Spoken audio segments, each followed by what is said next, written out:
The Clinton campaign, as Doug just reported to us, working overtime to diffuse all of the coverage of her email controversy, calling the government system for classifying records dysfunctional and saying the Republicans just don't have anything else to talk about. Look, we fully expect that Republicans are going to continue to want to talk about Hillary Clinton's emails. And the reason for that is because they can't talk about their plan to grow the economy on behalf of the middle class. But that's what Hillary Clinton is fighting for. That's why she's in this race. And that's what voters care about. Our political panel joining us now, Rebecca Berg, national political reporter with Real Clear Politics, and Elizabeth Harrington, staff writer with the Washington Free Beacon. So it's been quite a week for the Hillary camp. This is the video, a portion of the video, Rebecca, that they released just overnight. This is their new argument. It's one of the new arguments that the government is incompetent. You know, there's all these different agencies. They're labeling things differently all the time. There's a very easy explanation for all of this. What do you think of the video and that argument as it stands?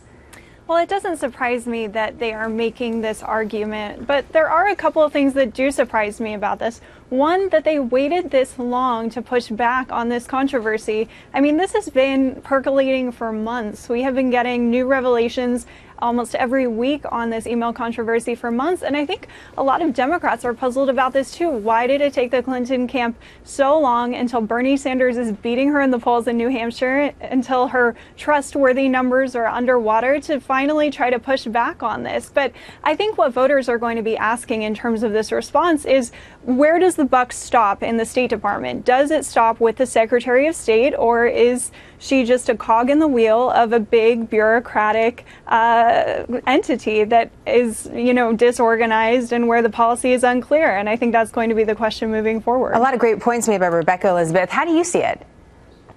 I see it the same way, and I think it's important to note that Hillary Clinton going into this was supposed to be the most qualified, the stateswoman, shoo-in for the nomination, and then now she's complaining that, oh, the classified rules were too hard to follow, that she didn't know how to do it.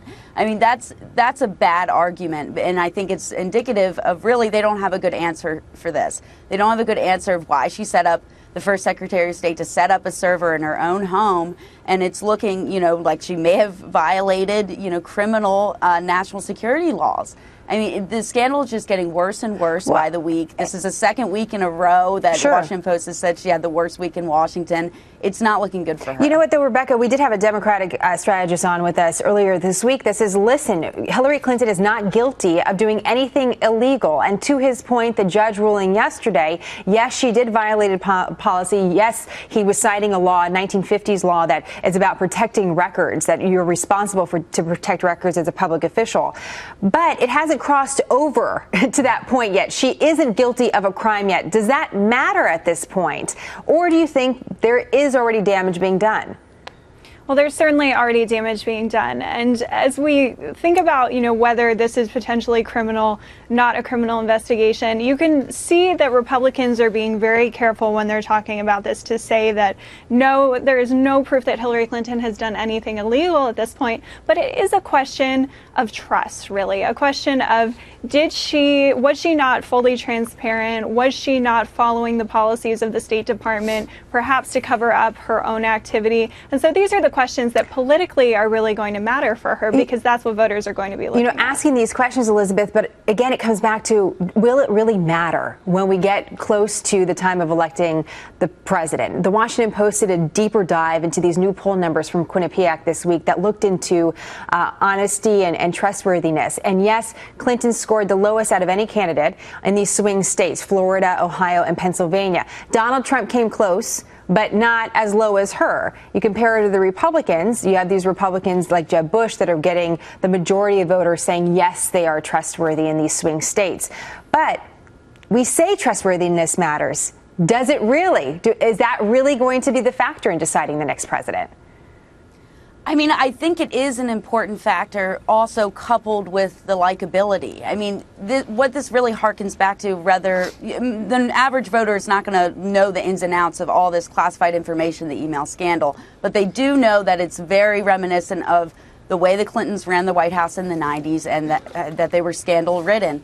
The trustworthiness gap is a problem for her, but she doesn't have the personality that her husband had to make her likable to voters. I think likability is more important, but coupled with this, they don't trust her. They don't really like her. You know, it's not a good sign for her. If this is not the one poll that can make a difference, it's not looking good for her, though. She doesn't have the likability to really bridge the gap. That is one of the big questions going into the fall. What is something that she can do, a policy she can present, something that she can do for voters to bridge that gap? Because regardless of this controversy or others, that still is an issue she's going to have to confront. Rebecca and Elizabeth, great to have you both. Thank you. Thank you.